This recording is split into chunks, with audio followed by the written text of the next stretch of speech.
राजस्थान की अरावली की पहाड़ियों में बसा भानगढ़ किला।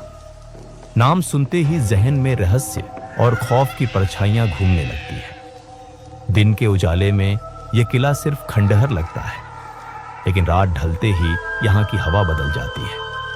कहते हैं कि अंधेरा पड़ते ही इस किले में कुछ ऐसा जाग उठता है जिसे इंसानी आंखें देख नहीं सकती। आरव नाम का एक युवा डॉक्यूमेंट्री फिल्म मेकर दिल्ली से अपने दोस्तों नेहा, समीर और कविता के साथ भानगढ़ पहुंचा। उनका मकसद था भानगढ़ किले की असली सच्चाई को कैमरे में कैद करना। गांव वालों ने उन्हें चेतावनी दी थी, सूर्यास्त के बाद किले में कदम मत रखना, वरना वापस लौट नहीं पाओगे। लेकिन कैमरा और जिज्ञासा दोनों ही चेतावनी नहीं मानते। आरव और उसके दोस्त शाम ढलने के बाद भी किले में रुके रहे।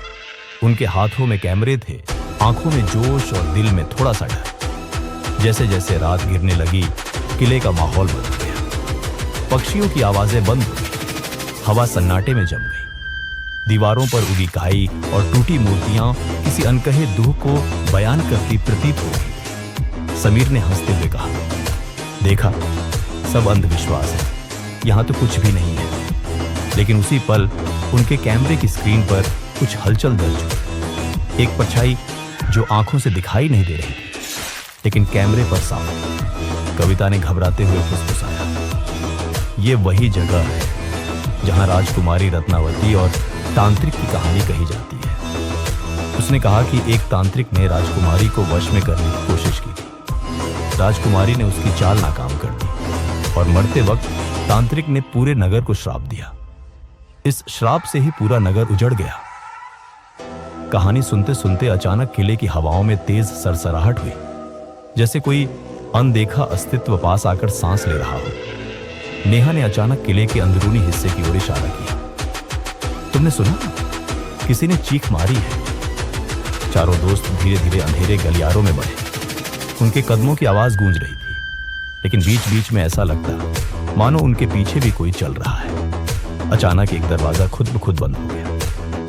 आरव ने टॉर्च उस ओर डाली और सबके रोंगटे खड़े हो गए। दरवाजे पर खून के धब्बे उभर आए थे, जो कुछ सेकंड में गायब हो गए। कैमरे में रिकॉर्डिंग चल रही थी। फुटेज में एक औरत की आकृति दिखी, लंबे बाल, सफेद साया, टूटी खिड़की से बाहर झांकता हुआ। नेहा चीख पड़ी, लेकिन उसी पल वह आकृति हवा में गायब हो गई। समीर ने डरते हुए कहा, हमें वापस लौट जाना चाहिए। लेकिन बाहर जाने का रास्ता जैसे बंद हो गया था। जिस दरवाजे से वो अंदर आए थे, वो अब पत्थर की दीवार में बदल चुका था। किले के एक हिस्से में टूटी फूटी सीढ़ियां थी। आरव ने कहा, शायद ऊपर से कोई और रास्ता मिले। सब ऊपर जाने लगे। जैसे ही वो आधी सीढ़ी चढ़े, हवा भारी हो गई। हर कदम के साथ किसी के कराहने की आवाज सुनाई देने लगी, जैसे सैकड़ों आत्माएं दर्द में चीख रही हो। कविता अचानक गिर पड़ी और उसकी आंखें सफेद हो गई। उसके मुंह से अजीब सी आवाज निकली, यहां से कोई नहीं जाएगा, यह हमारा शापित नगर है। नेहा और समीर ने उसे उठाने की कोशिश की, लेकिन उसका शरीर बर्फ जैसा ठंडा था। आरव ने कैमरे को नीचे रखा और उसे होश में लाने की कोशिश करने लगा। तभी कैमरे की स्क्रीन पर साफ दिखा, सैकड़ों परछाइयां उनके चारों ओर खड़ी थी। कुछ सरकटी लाशें, कुछ जली हुई आकृतियां, और सबकी नजरें उनकी तरफ थी।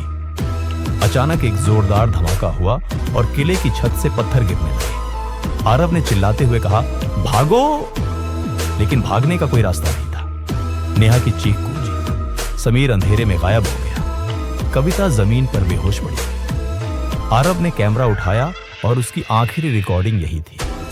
एक काली आकृति उसकी तरफ बढ़ती हुई, और फिर कैमरा जमीन पर गिरते ही रिकॉर्डिंग बंद हो गई। आज भी सुबह जब स्थानीय गार्ड ने किले का दरवाजा खोला, तो अंदर सिर्फ टूटा हुआ कैमरा था। उसमें कोई फुटेज नहीं, सिर्फ आखिरी सेकंड में एक धीमी आवाज, भानगढ़ हमारा है, और जो भी यहां आएगा वो यहीं रह जाएगा। आज तक कोई नहीं जानता कि आरव और उसके दोस्त कहां गए, लेकिन कहा जाता है अगर रात में भानगढ़ किले की दीवारों पर कान लगाओ तो उनकी चीखें अब भी सुनाई देती हैं।